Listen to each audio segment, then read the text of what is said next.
7 signs that you are very close to finding your life purpose.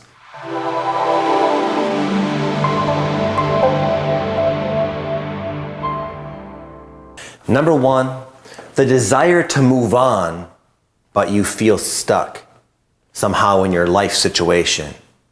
Maybe your life situation at one time was satisfying, fulfilling, it felt appropriate, but now it feels less satisfying, maybe a little more draining. Just there's a sense that this is no longer a fit, it's no longer ideal.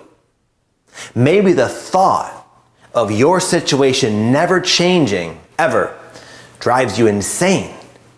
And there's this desire to move on, to find out maybe there's more that life has to offer. Maybe you're here to do more, to express a deeper level of yourself and feel a deeper level of happiness and satisfaction and fulfillment. But as nice as that sounds, you look around at your life and you think, I'm stuck. You feel like there's too much momentum with your old life. You feel too weighed down. Maybe it's an entire career you worked your whole life for. Maybe you went to college and you had this career and you've been at it for a long time. And now it's like, wow, how inconvenient that after all this time and energy and focus and sacrifice, I find myself here in this place in my life where I can't do it anymore.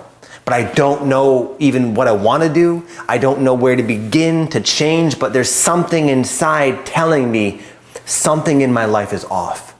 Number 2, old circumstances that no longer resonate are breaking down, are having more problems than you're used to. An example for me to give you an idea was there was one point in my life where I was supporting my entire family, 3 children, a wife and a home, with my medical marijuana grow business that I had going on in my basement. And it took a lot of time and energy to learn how to grow, to set everything up. And then again, that was the source of income I had. But kind of like I described in point number 1, I had this feeling inside that this is not resonating anymore. I want to move on. And as I was starting to kind of become aware of this imbalance in my life, the grow room started having all sorts of crazy problems. I would get these bugs and these different like pests and stuff that growers can get that make the growing process just a lot more time consuming and arduous. And there was this one situation where I would go down in the morning to check on the plants every day because the lights were off overnight for the flowering cycle. And I would go down in the morning and I would watch the lights come on because the plants usually had grown a little bit by then. It was exciting for me. And like 4 or 5 times this happened where I went downstairs and the lights were clicking on and one of the lights would be kind of on fire inside the bulb. There was a malfunction and like the heat or the light source kind of burst out of the container and there was actually like a little mini fire inside of the bulb. Now these bulbs were 1,000 watt high pressure sodium bulbs, the same bulb you see in like huge street lamps. So it could have been a very disastrous fire had I not been there every time. And I looked up online and I couldn't find anyone experiencing this, and yet it happened to me 4 or 5 times. Now, here's the thing. It's not just about problems. Even when we're on track with life, you could say, there are problems, there are challenges to overcome. It's more about how it makes you feel. Every time I'd go down and I'd see that flame in the bulb, it was like a message from life saying, this is happening because you don't belong here. This is going to keep happening as long as your mind insists you stay put here. It's time to move on. You know it, you feel it, but you're afraid, you're clinging. And as long as you cling, you can expect more and more problems. Number 3, a life emergency. Now, before you freak out, I don't mean that literally. I'm not saying there's going to be a dangerous situation necessarily. It's more so an emotional reaction that's very strong to a circumstance that shakes you out of your old way of thinking. And for me, going back to that growth situation, one of the things that happened for me is, for one, I ignored all the lights doing that. I knew what it meant, but I was so afraid to stop doing it that I just kept growing anyways. And as I sort of said, the problems continued to increase. And one of the things I suffered, the plants suffered from was something called a root aphid infestation. Root aphids are disastrous. They don't only destroy that entire crop for the most part, it's a very uphill battle to salvage it, but you can't really get rid of it. You literally have to like completely remove all the plants, remove all the grow equipment, and like sterilize every inch of the space, and they're still probably gonna come back, these root aphids. And it was like, well, I needed the money. So I did everything you can do. I looked it up online. I did everything you possibly could do to like make the best of the situation. But like my harvest that time was maybe a third of what it normally would. So even though I was trying my damnedest, putting in 10 times the hours and force and energy, it still wasn't even nearly enough to pay the bills. And at that point is when I slipped into a financial deficit and had to start paying bills on credit cards. And that for me, even though my family was like safe, we always had food, I was like paying for everything on credit cards because of that one life emergency. But it was enough to say to me, you have to do something different. It's time to let go. Number 4, if all of this doesn't sound crazy enough, usually at this time, people go through an identity crisis. For me, it wasn't about, it was about the money. It was about that this was my job, the grow room. But it's also, I identified as that. That was like what I was. I took pride in being a grower. I had even an egoic sort of sense of satisfaction. I thought it was kind of a cool hip career. So not only was it not working, not only was I going through all the stuff I just mentioned, but it begged the question, if you don't do this, if you don't grow, you're not a grower, what are you? Who are you? I didn't know. I was like 30 years old. You're supposed to have your life figured out by now, right? I didn't know who I was. I didn't know what I wanted to do. All I know was that for some frickin' reason, my life was falling apart at a rate, at an intensity that I just couldn't keep up with. Number 5, a dream begins to form. If you relate with what I'm saying, I can predict right now, I bet I'm right, that somewhere in the corner of your mind is a dream. It's an idea. It's an idea of how you would like your life to look and be, how you would like to feel, how you would like to be spending your time and going through your day, how you want everything to look and feel is a lot different than it is right now. And for me, what it was, I wanted to live in San Diego. I was in Michigan at the time. That's how I could be a legal medical marijuana grower. It was legal there in Michigan at the time. And I remember I would sit on my phone and watch there was this one 4K definition real estate video about San Diego, and it had some kind of cool music.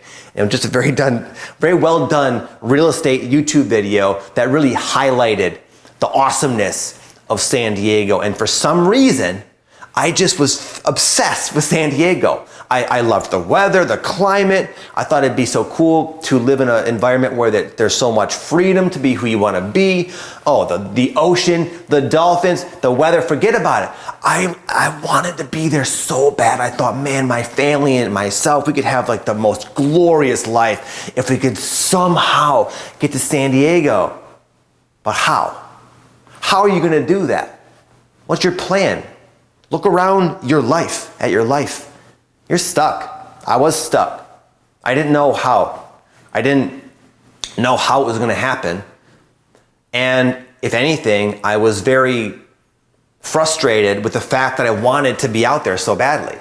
Because that contrast between where I wanted to be and where I actually was, it felt cruel.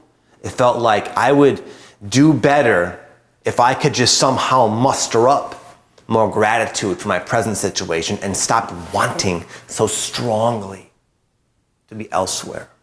Number 6, the discovery of what Napoleon Hill, author of Think and Grow Rich, what he calls the other self. This life crisis that I just sort of laid out for you, it does have some benefits and some very, very profound, amazing benefits. One of which is that we get to become aware of what Napoleon Hill calls the other self. You might call it your higher self, your soul, your spirit, your intuition. You rational, logical thinkers out there, you might just look at it like, oh, it's your right brain.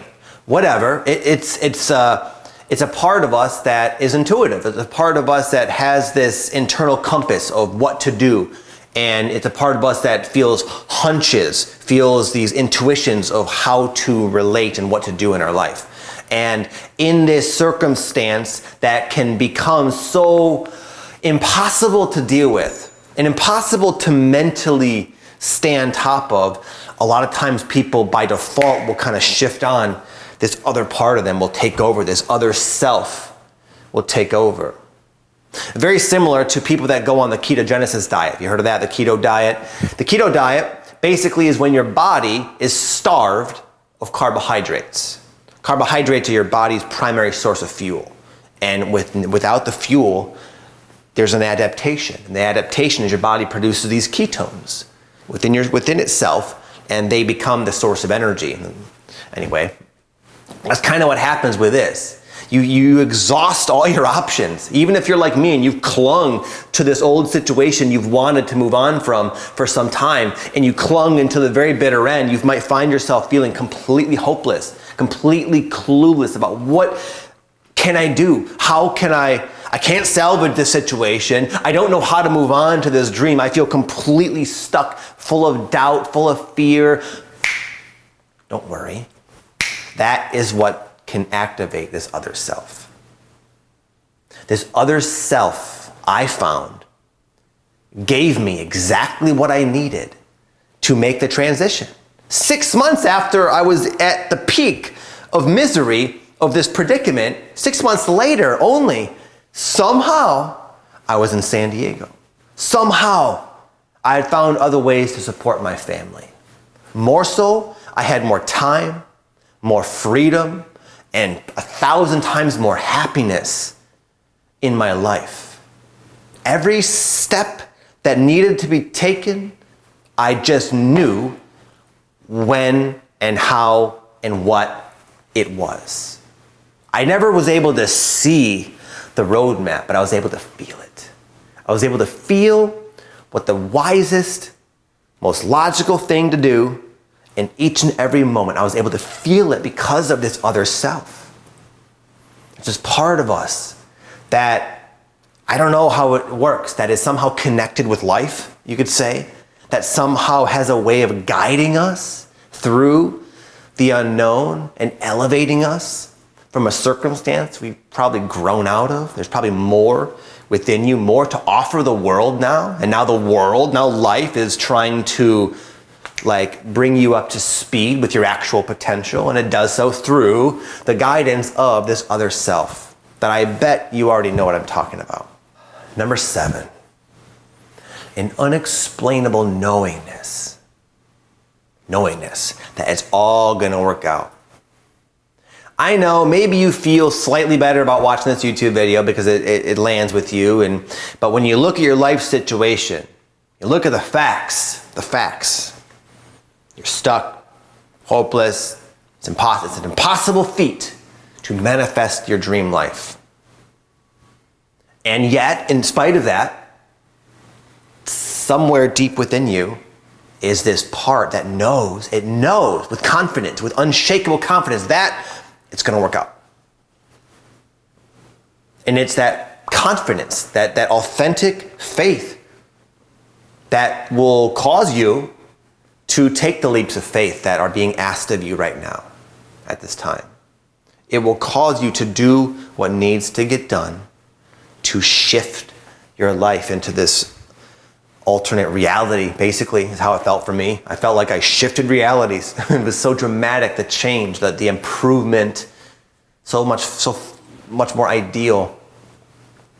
And if you're experiencing any of this, then you're well on your way. You wouldn't have found a video, you wouldn't have attracted a video such as this if you weren't well on your way. If you weren't aware of a dream, if this dream didn't resonate with your body, with your system, if there wasn't this other self that has been probably telling you this whole time that just go, you're good, well, we got you. All of this is real, and I shared all this so you don't have to doubt yourself, because I know it can seem kind of out there and it can cause a lot of people to stagnate, but you don't have to stagnate. It really is just up to you. You can go and move towards this dream whenever you want. And here's the cool thing, my friends, is that that's just the beginning. It's not that you just arrive and that's it. It's a life. It's a new way of going through life that's inspired by this other self. And whatever dream you have or hold in your mind, you'll get there, and then there'll be a new dream, and that's not even the point. The point is you get to go through life inspired. You get to create your life from a place of authenticity and passion, and you're gonna live a very fulfilling life no matter what it is you're doing. You just have to trust that other self within you that will confirm everything I just said. And one last component of this entire life purpose journey is people that are on this path of discovering and embodying their life purpose usually are also going through a spiritual awakening. This is a completely sort of different and yet related thing where you are waking up to living your life more so of being guided by this other self. And the spiritual awakening journey can have a lot of unusual things, as I already mentioned previously in the video, that can make people think they're just becoming depressed. There's something wrong with them. You might be running to the doctors. You might just feel like, why are you feeling this way? A lot of people right now are going through a spiritual awakening. And if you want to know if you are, click the video up here. There's 7 signs that you are going through a spiritual awakening. And if you found a sense of peace from watching this video, you're going to feel even more peace watching that video, because it's probably going to explain a lot of what's going on with you. Click the video up there if you want to see if you're going through a spiritual awakening. Much love.